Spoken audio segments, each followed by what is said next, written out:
नमस्कार, भारत एट 7 में आपका स्वागत है। मैं हूं चंद्रशेखर जोशी। इस बुलेटिन में हम आपको विभिन्न राज्यों की खबरें बताते हैं, लेकिन आइए सबसे पहले आपको दिखाते हैं इस वक्त की हेडलाइंस। वैश्विक मंच पर खुलेगी पाकिस्तान की पोल। संजय झा के नेतृत्व वाला डेलीगेशन विदेश दौरे पर रवाना। जापान, दक्षिण कोरिया, सिंगापुर, इंडोनेशिया और मलेशिया में भारत देगा आतंकवाद के खिलाफ जीरो टॉलरेंस का संदेश। खुसदार में हुई घटना को लेकर पाकिस्तान के आरोपों को भारत ने किया सिरे से खारिज। आंतरिक मुद्दों के लिए भारत को दोषी ठहराने को बताया पाकिस्तान की पुरानी आदत। छत्तीसगढ़ के नारायणपुर में बड़ी नक्सली मुठभेड़, मारे गए 27 नक्सली। नक्सलियों में कई बड़े काडर के नाम शामिल। प्रधानमंत्री और गृह मंत्री ने ऐतिहासिक उपलब्धि के लिए सुरक्षा बलों की सराहना की। मुर्शिदाबाद हिंसा पर एसआईटी रिपोर्ट के खुलासे पर घिरी ममता सरकार। टारगेट कर हिंदुओं पर हमले की हुई पुष्टि। भाजपा ने पुलिस और ममता सरकार की निष्क्रियता पर उठाए गंभीर सवाल। अमृत भारत योजना के तहत देश में रेलवे स्टेशनों का हुआ कायाकल्प। पीएम कल राजस्थान के बीकानेर से 18 राज्यों के 103 अमृत भारत स्टेशनों का करेंगे उद्घाटन। लोगों ने कहा, पहल निभाएगी विकास को गति देने में अहम भूमिका।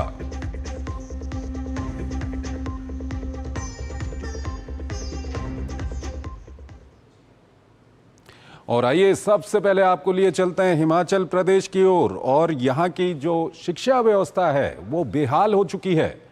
हिमाचल प्रदेश में स्कूल शिक्षा बोर्ड के तहत 10वीं और 12वीं के नतीजे हाल ही में जारी हुए हैं, जिससे प्रदेश में शिक्षा व्यवस्था पर बड़े सवाल खड़े हुए हैं।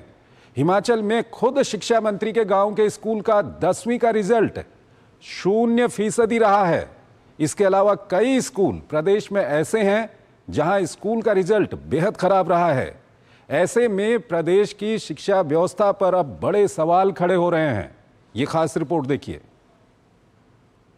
हिमाचल के टीचर्स एजुकेशन डायरेक्टरेट के मर्जर की लगातार खिलाफत कर रहे हैं और इस बीच हिमाचल के बोर्ड रिजल्ट्स जो हाल ही में आए हैं उसने प्रदेश की शिक्षा व्यवस्था पर बड़े सवाल खड़े किए हैं। हिमाचल प्रदेश स्कूल शिक्षा बोर्ड ने हाल ही में 10वीं के बोर्ड नतीजे घोषित किए हैं, जिसने इस बार प्रदेश की शिक्षा व्यवस्था को लेकर कई सवाल खड़े किए हैं। इसके साथ ही बोर्ड की कार्यप्रणाली पर भी इसे लेकर सवाल उठे हैं, क्योंकि इस बार मामला सिर्फ स्कूलों में होने वाली पढ़ाई तक ही नहीं बल्कि बोर्ड की कार्यप्रणाली से भी जुड़ा हुआ है। दरअसल इस बार हिमाचल में 10वीं के बोर्ड नतीजों में मेरिट लिस्ट में पहले 4 रैंक से सरकारी स्कूल पूरी तरह से गायब दिखे हैं। खुद शिक्षा मंत्री के गांव के स्कूल में रिजल्ट 0% रहा है। यहां 10वीं क्लास के सभी बच्चे फेल हो गए। आरोप है कि स्कूल का शिक्षक 2 साल से स्टडी लीव पर है और सरकार यहां नए शिक्षक की नियुक्ति नहीं कर पाई है।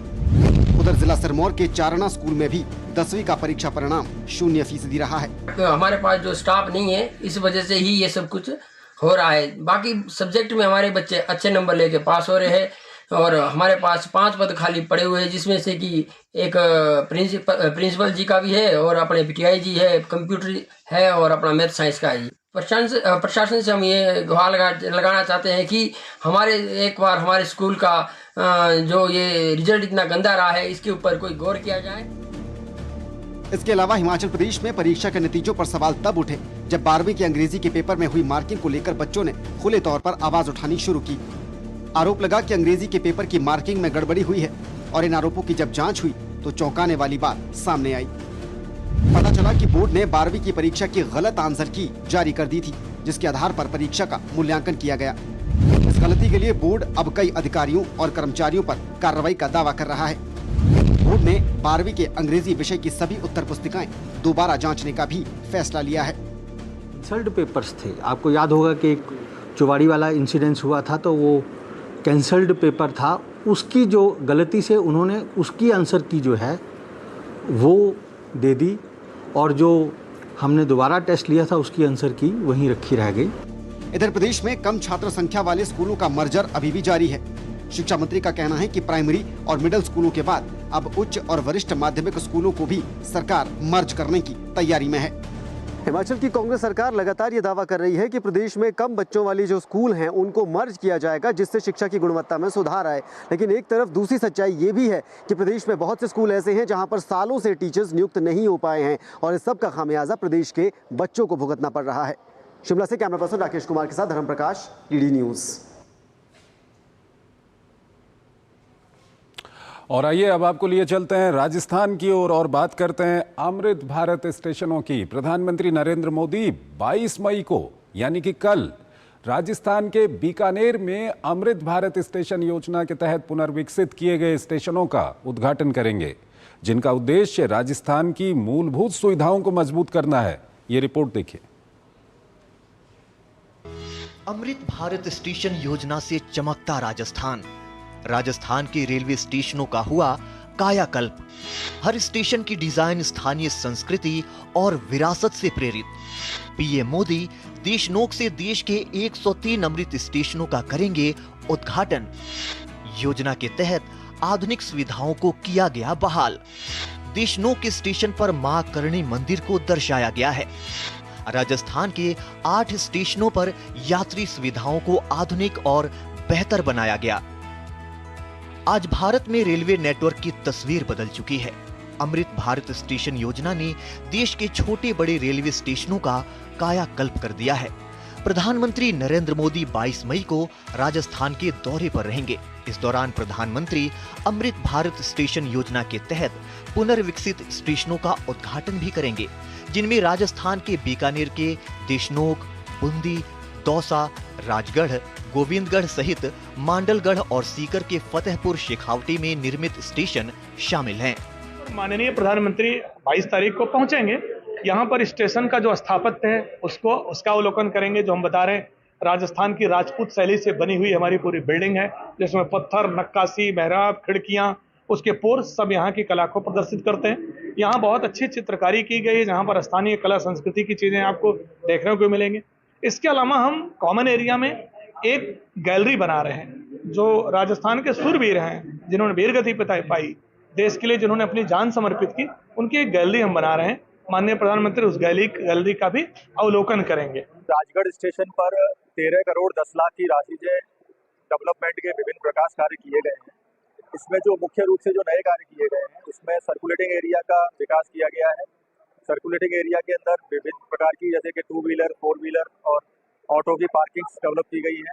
साथ ही जो स्टेशन की मेन एंट्री की जो पोर्च है, वहाँ पोर्च बनाया गया है। एंट्री और एग्जिट को अलग अलग किया गया है। 103 स्टेशन जो बनाई गई है, ये अमृत स्टेशन योजना के अंतर्गत बनाई गई है और इस स्टेशन की स्कीम के तहत हम स्टेशनों का पुनर्विकास इस तरह से कर रहे हैं कि यहाँ की जो भी उस स्थान की जो लोक कला है, संस्कृति है और साथ ही साथ जो आधुनिकता है, उसका समावेश कर रहे हैं। पूरे राजस्थान के संदर्भ में हम बात करें तो 85 ऐसे स्टेशनों का और उत्तर पश्चिम रेलवे के परिप्रेक्ष्य में हम 77 स्टेशनों का हम 4000 करोड़ की लागत से विकसित कर रहे हैं। इन स्टेशनों के पुनर्विकास में जो खास जो बात है वो है कि फसाड का इम्प्रूवमेंट किया गया है, नए वेटिंग हॉल का प्रावधान किया गया है, दिव्यांगजन फैसिलिटीज दी गई हैं, waiting room, baby care room, ये सारी सुविधाएं हम दी गई हैं।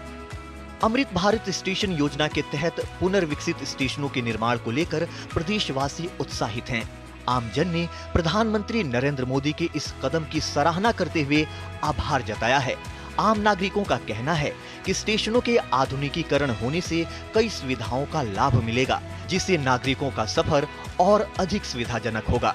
यशस्वी प्रधानमंत्री जी नरेंद्र मोदी जी के नेतृत्व में अमृत भारत योजना के तहत इसका कायाकल्प होता है, जिससे पूरा परिक्षेत्र अपने आप को गौरवान्वित एवं प्रफुल्लित महसूस कर रहा है।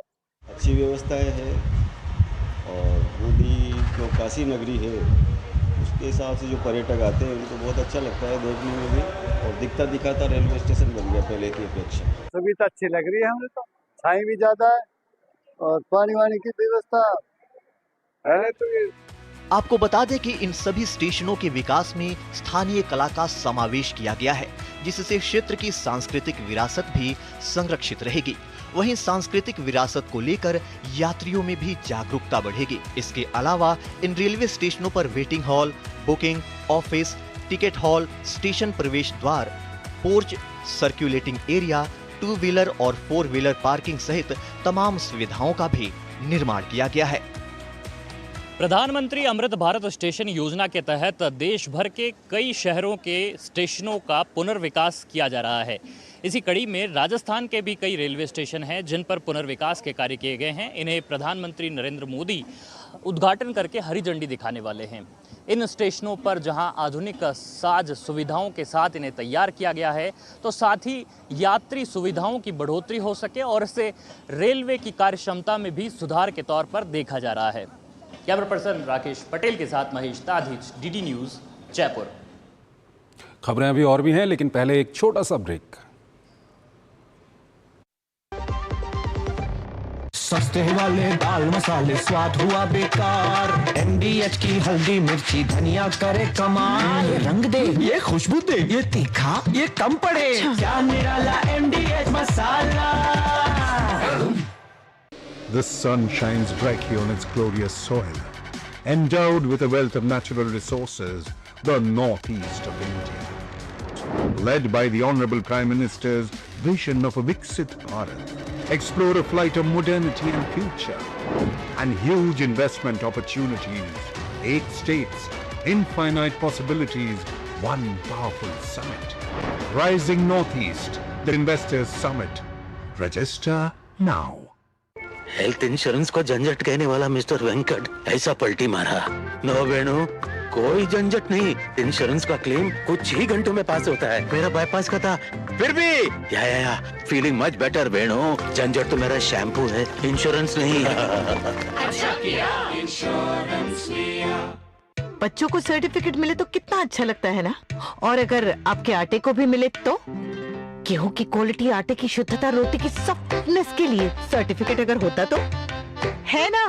आशीर्वाद आटा का क्वालिटी सर्टिफिकेट, पैक स्कैन करो, खुद चेक करो। आशीर्वाद आटा, क्वालिटी का वादा, लिख के ले लो। जो लक्ष्य चुना था समझ आने लगा है। GLA यूनिवर्सिटी, उच्च लक्ष्य की निश्चित प्राप्ति। जब धरती चीर कर निकलता है लोहे का पत्थर और मिलता है मोंगिया के जोश से, फिर तपता है, पिघलता है और बनता है फौलाद। अब होता है सरिया सारी खूबियों के साथ। मोंगिया स्टील, मजबूत देश का मजबूत सरिया। जो लक्ष्य चुना था समझ आने लगा है। GLA यूनिवर्सिटी, उच्च लक्ष्य की निश्चित प्राप्ति। शादी का किचन महके जहां, गोल्डी किचन किंग मसाले हो वहां। गोल्डी लाई है फ्रेश लॉक टेक्नोलॉजी, जो रखे मसालों को हर समय फ्रेश। स्वागत है आपका ब्रेक के बाद। अभी हमने आपको राजस्थान का अमृत भारत स्टेशन दिखाया था और बताया था कि प्रधानमंत्री कल कई अमृत भारत स्टेशनों को राष्ट्र को समर्पित करने वाले हैं। और अब हम आपको एक और अमृत भारत स्टेशन की ओर ले जाएंगे। अमृत भारत स्टेशन योजना से गुजरात के डाकोर, पंचमहल, जामनगर, राजकोट और भावनगर डिवीजन के 18 स्टेशनों का पुनर्विकास किया गया है। ये रिपोर्ट देखिए। अमृत भारत स्टेशन योजना के तहत विकसित हुए रेलवे स्टेशन। भारतीय रेलवे स्टेशनों को आधुनिक बनाने की योजना। स्टेशनों को साफ सुथरा और आरामदायक बनाना योजना का मकसद। एक स्टेशन एक उत्पाद योजना के तहत स्थानीय उत्पादों को मिलेगा बढ़ावा। अमृत भारत स्टेशन योजना के तहत गुजरात के 18 स्टेशनों का हुआ पुनर्विकास। प्रधानमंत्री नरेंद्र मोदी 22 मई को वर्चुअल माध्यम से 103 रेलवे स्टेशनों का उद्घाटन करेंगे, जो भारत में रेलवे के बुनियादी ढांचे को आधुनिक बनाने और यात्री अनुभव को बेहतर बनाने की दिशा में एक महत्वपूर्ण कदम है। ये स्टेशन रेलवे की महत्वाकांक्षी अमृत भारत स्टेशन योजना के तहत पुनर्विकसित किए गए हैं, जिसका उद्देश्य देश भर के स्टेशनों को आधुनिक बहुआयामी हब में बदलना है। अमृत भारत स्टेशन योजना रेलवे स्टेशनों के आधुनिकीकरण, स्थिरता, विरासत के एकीकरण और बेहतर यात्री अनुभव पर जोर देने के लिए एक दूरदर्शी दृष्टिकोण का प्रतीक है। इस योजना के तहत गुजरात के डाकोर, पंचमहल, जामनगर, राजकोट और भावनगर डिवीजन के 18 स्टेशनों का पुनर्विकास किया गया है। इन स्टेशनों पर भव्य प्रवेश द्वार, हाई मास्ट लाइटिंग, आधुनिक सभागार, टिकट काउंटर, आधुनिक शौचालय और दिव्यांगों के लिए सुलभ रैंप जैसी सुविधाएं उपलब्ध हैं। प्रत्येक स्टेशन पर गुजरात की लोक कथा, संस्कृति और परंपराओं की झलक भी देखने को मिल रही है। इस प्रोजेक्ट में हमने ना सिर्फ इन स्टेशन का कायाकल्प किया है, स्टेशन का रंगरूप बहुत सुंदर तरीके से किया है, बट उसमें हमने ये ध्यान रखा है कि जो स्टेशन की ओरिजिनल आर्किटेक्चर है, यात्री आएंगे उसमें जो दिव्यांग यात्री भी आएंगे, उनको स्टेशन पे अंदर आते ही बुकिंग ऑफिस से लेके उनका विश्रामागृह, रुकने की जगह, वेटिंग हॉल, FOBs, उनका कवर्ड और प्लेटफॉर्म जहाँ पे वो लोग बैठ पाए, जिससे ट्रेन में जा पाएँ, उनकी बाकी सुविधाएं, प्लेटफॉर्म, उनके सरफेस प्लस उनकी पानी की सुविधाएं, हर सुविधा पे ध्यान दिया गया है। अमृत भारत स्टेशन योजना का लक्ष्य 2023 तक देश भर में 1300 से अधिक रेलवे स्टेशनों को आधुनिक सुविधाओं और स्थानीय संस्कृति और विरासत को दर्शाने वाले प्रमुख यात्रा केंद्रों में अपग्रेड करना है। गुजरात के सभी रेलवे स्टेशनों को स्थानीय फीडबैक से जोड़ा गया है। स्थानीय और बाहर से आने वाले रेल यात्रियों को चित्रों के माध्यम से जानकारी दी जा रही है। इसके साथ ही यात्रियों को नया वेटिंग रूम, नया प्लेटफॉर्म और डबल ट्रैक जैसी कई सुविधाएं भी दी जा रही हैं। हमेशा हम यहाँ से आना जाना करते हैं। कुछ दिन पहले इस स्टेशन पे कुछ सुविधा वगैरह नहीं थी, तो आज बहुत बड़ी सुविधा हो गई है। 103 रेलवे स्टेशन है, उसका लोकार्पण होने जा रहा है, जिसमें गुजरात के 18 स्टेशनों का समावेश किया गया है, जिसमें मीठापुर का भी एक समावेश किया है। उसके लिए हम प्रधानमंत्री श्री और हमारे सांसद सभ्य का आभार व्यक्त करते हैं।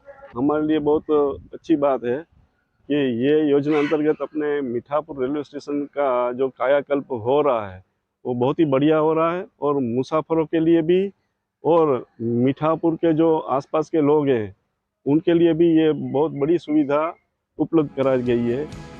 अमृत भारत स्टेशन योजना का उद्देश्य न केवल बुनियादी ढांचे में सुधार करना है, बल्कि भारत में यात्रा के अनुभव को बदलना है, जिससे ये अधिक आरामदायक, कुशल और क्षेत्रीय गौरव को दर्शाता है। Bureau report, DD news. खबरें अभी और भी हैं, लेकिन पहले एक छोटा सा ब्रेक। लाल रंग इसका अपार, तीखा कम है फिर भी स्वाद, बेमिसाल बेमिसाल MDH Kashmiri, MDH Kashmiri. MDH। ये अपन का आंटी मैरी है। एक भी दिन अपन को बिस्कुट खिलाना नहीं बोला, पर शांता बाई ठीक से फर्श पहुंचना भूल गया और उनका हड्डी टूट गया। अपन कुछ नहीं कर पाया। थैंक गॉड आंटी हॉस्पिटल से वापस आ गया, और पता है क्या बोला? अपन को सब कहता था हर साल हेल्थ इंश्योरेंस पे काय को पैसा उड़ाता है। अब देख 2.5 लाख का क्लेम पास हुआ है। मैन आंटी अच्छा किया हेल्थ इंश्योरेंस लिया। अच्छा किया इंश्योरेंस लिया। जो लक्ष्य चुना था समझ आने लगा है। GLA यूनिवर्सिटी, उच्च लक्ष्य की निश्चित प्राप्ति। कितने हुए? 8,400। थोड़े कम है, 500 तक दे दो, चलेगा? चलेगा कैसे? भीम ऐप से कर देना। बड़ा अमाउंट है, पैसा बीच में अटक गया तो? परसों तक तू अटकाएगा, भीम ऐप नहीं। कीजिए बिल्कुल सुरक्षित पेमेंट्स। भीम, भारत का भरोसा, भारत का अपना पेमेंट्स ऐप। मेरी पसंद, मेरी पसंद, मेरी पसंद, मेरी पसंद, हमारी पसंद, हम सबकी पसंद। मजबूत देश का मजबूत सरिया होंगे स्टील। जो लक्ष्य चुना था समझ आने लगा है। GLA यूनिवर्सिटी, उच्च लक्ष्य की निश्चित प्राप्ति। स्वागत है आपका। ब्रेक के बाद अगली खबर की ओर चलते हैं और आपको मध्य प्रदेश की ओर लिए चलते हैं। मध्य प्रदेश के इंदौर में राज्य सरकार की कैबिनेट मीटिंग शाही अंदाज में हुई। ये मीटिंग लोकमाता अहिल्याबाई होलकर के जन्म कल्याण और महिला सशक्तिकरण पर आधारित रही। ये केवल कैबिनेट बैठक नहीं, बल्कि होलकर वंश और मातृशक्ति को सम्मान देने का एक सार्थक प्रयास है। ये रिपोर्ट देखिए। राजवाड़ा में राजसी cabinet. Doctor Mohan Yadav cabinet की बैठक इंदौर के राजवाड़ा के गणेश हॉल में हुई। एक्सीडेंट में घायलों को अस्पताल पहुंचाने वाले को 25,000 का इनाम। राहवीर योजना के तहत लिया गया फैसला। मेट्रोपॉलिटन विकास प्राधिकरण बनाने का फैसला। फिर शुरू हुआ सीएम शहरी स्वच्छता कार्यक्रम, बुनकरों के लिए skill development programme. Madhya Pradesh की आर्थिक राजधानी इंदौर में विरासत से विकास थीम पर आधारित कैबिनेट बैठक का आयोजन किया गया। नारी सशक्तिकरण, स्वावलंबन और सुशासन की प्रतीक लोकमाता अहिल्याबाई होलकर को समर्पित मंत्रिपरिषद की इस विशेष बैठक की शुरुआत मुख्यमंत्री डॉक्टर मोहन यादव की अध्यक्षता में इंदौर के राजवाड़ा में वंदे मातरम गायन के साथ हुई। बैठक में इंदौर, भोपाल, उज्जैन, ग्वालियर और जबलपुर मेट्रोपॉलिटन विकास प्राधिकरण बनाने का फैसला किया गया। इसमें कुछ हिस्सा देवास और धार का भी मिलाया जाएगा। इसे इस तरह तैयार किया गया है कि नगर निगमों के काम प्रभावित न हों। वहीं सीएम इसके चेयरमैन होंगे। आज की कैबिनेट में महत्वपूर्ण निर्णय लिया है, जिसमें इंदौर, भोपाल, उज्जैन, जबलपुर, ग्वालियर मेट्रोपॉलिटन विकास प्राधिकरण बने। कैबिनेट ब्रीफिंग के दौरान बताया गया कि लोकमाता देवी अहिल्या ने रोजगार देने के लिए बुनकरों को महेश्वर में साड़ी बनाने का प्रशिक्षण दिया था। उनको समर्पित स्किल डेवलपमेंट प्रोग्राम शुरू किया गया है। इसके तहत व्यक्ति को बैंक ब्याज से छूट दी जाएगी और इस योजना में 100 करोड़ का प्रावधान है। कहीं पर भी एक्सीडेंट होगा, जो भी राहगीर रोक कर उस घायल व्यक्ति को अस्पताल तक पहुंचाएगा या उसको प्राथमिक स्वास्थ्य केंद्र तक पहुंचाएगा, उसको 25,000 रुपये सरकार की ओर से मिलेंगे। आपको बता दें कि 1945 में राजवाड़ा के इसी दरबार हॉल में यशवंतराव होलकर ने अपने मंत्री परिषद की अंतिम बैठक की थी। उसके बाद अब एमपी सरकार की कैबिनेट बैठक हुई है। इंदौर का राजवाड़ा होलकर साम्राज्य का महत्वपूर्ण हिस्सा था। यहाँ के शासक अपने दरबार लगाते थे और बड़े फैसले लेते थे। 20 मई को गणेश हॉल में हुई कैबिनेट बैठक ने उसी ऐतिहासिक परंपरा को जारी रखा है।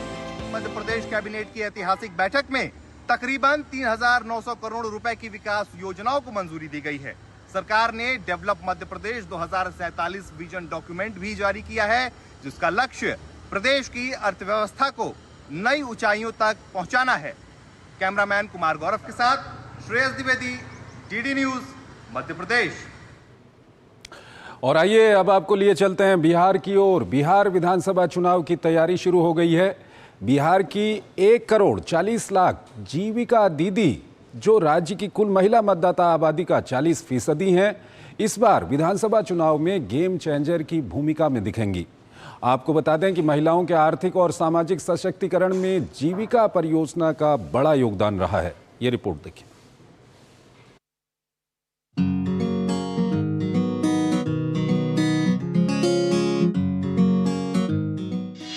ग्रामीण महिलाओं की तकदीर को जीविका ने बदला।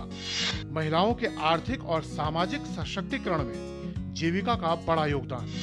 बिहार में 1 करोड़ 40 लाख जीविका दीदी। महिला वोटर में 40% से अधिक बिहार में जीविका दीदी। जीविका दीदी बिहार चुनाव में है बड़ा वोट बैंक। बिहार में ग्रामीण अर्थव्यवस्था और ग्रामीण महिलाओं की तकदीर को जीविका परियोजना ने बदल दिया है।